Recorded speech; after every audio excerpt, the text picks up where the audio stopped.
de personne qui a des qualités spécifiques pour devenir thérapeute? Non.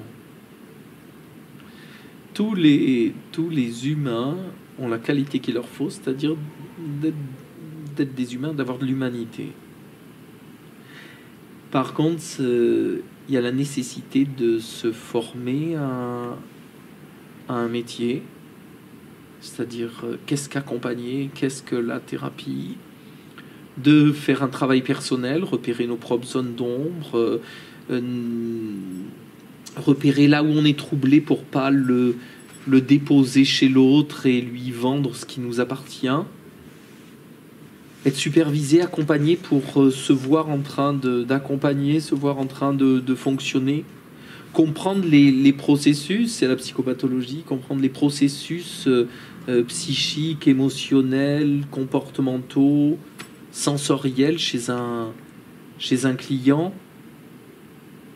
Et apprendre ensuite, seulement ensuite, après, des techniques. C'est-à-dire découvrir des outils, découvrir des procédures. Et ça, c'est juste pour rassurer le thérapeute et lui confirmer que s'il se fait payer, lui laisser croire que s'il est payé parce qu'il a utilisé des techniques. Mais c'est pas ça qui est opérant, c'est pas les techniques. Toutes les techniques marchent. Les techniques, c'est des moyens pour se rassurer quand on est thérapeute. Les techniques, c'est pour justifier qu'on fait quelque chose, qu'on est payé, pas seulement pour être là avec, au chevet.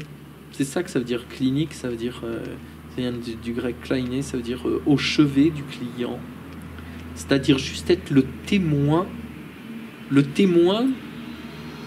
fait qu'il est en train de germer, qu'il est en train de se transformer. Juste, j'en suis le témoin, j'ai rien à rajouter, je vais pas arroser, je vais pas amener de l'engrais, parce que l'engrais est déjà là, parce qu'il n'y a pas besoin, il a tout ce qu'il lui faut, je vais pas l'aider à germer, je vais pas l'arroser parce qu'il n'a pas besoin d'eau.